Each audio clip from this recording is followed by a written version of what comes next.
Olá pessoal, meu nome é Aristides Guilherme da Silva, sou graduando em Engenharia Civil pela Universidade Federal de Alagoas e monitor da disciplina de Instalações Hidráulicas e Sanitárias.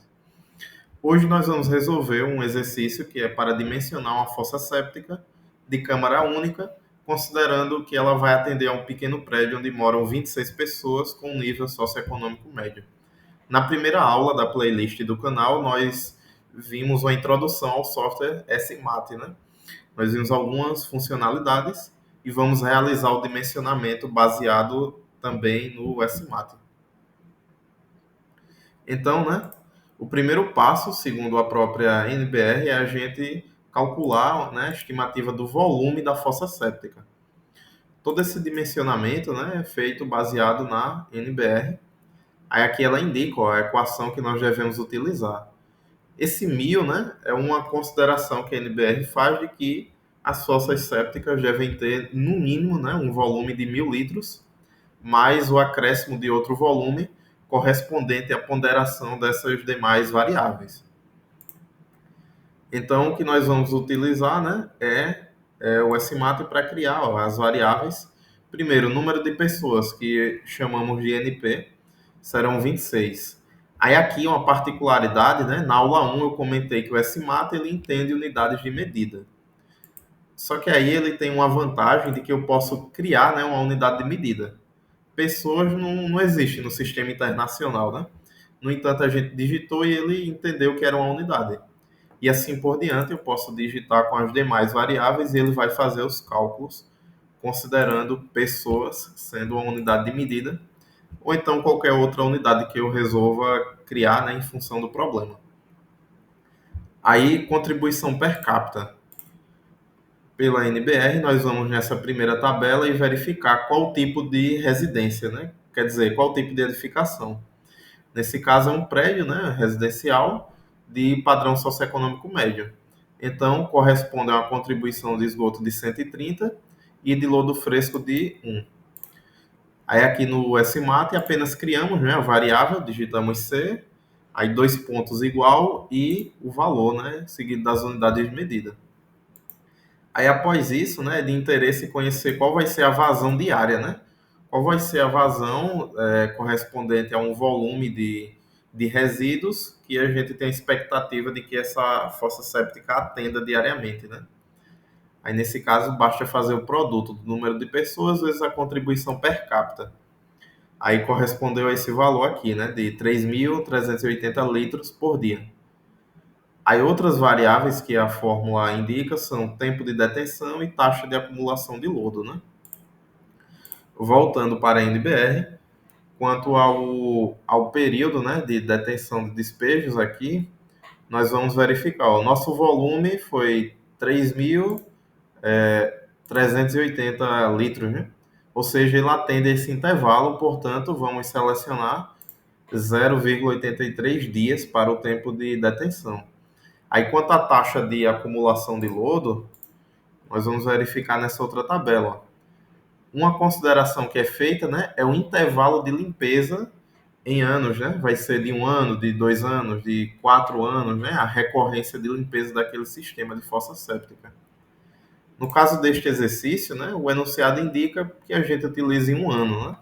Foi a consideração feita, e de que a temperatura do local é maior do que 20 graus Celsius. Isso atenderia ao caso de Maceió, né? Ser a temperatura maior do que 20 graus, né? Na média, por ano, é maior. Então, a gente vai e seleciona 57. Aí, basta anotar aqui, né? 57 dias. E a contribuição de lodo fresco foi de 1, né? Que a gente já viu na tabela anteriormente. Aí, aqui, efetivamente, calculando o volume da fossa séptica, a gente basta digitar a expressão acima, né? Recorrendo às variáveis que nós criamos, né? Aí uma dica, né? Para fazer esse LF, né, com o F subscrito, basta digitar, exemplo, M, aí eu digito no teclado vírgula, e aqui eu consigo escrever, ó, qualquer outra informação em subscrito para criar a variável. Então, é bem útil. Tudo bem, encontramos 5,28 metros cúbicos. Aí, no que se refere às dimensões da fossa séptica, né, nós vamos fixar uma profundidade útil, de novo, baseado na NBR, né? O nosso volume útil foi de 5.000 e alguma coisa litros, né? Ou seja, ele é até 6 metros cúbicos, é inferior a 6 metros cúbicos. Portanto, nós podemos selecionar uma profundidade que atenda ao intervalo entre 1,20 e 2,20 metros. Nesse caso, selecionamos 1,5, né? Aqui é de interesse que a gente não selecione valores muito atípicos, né?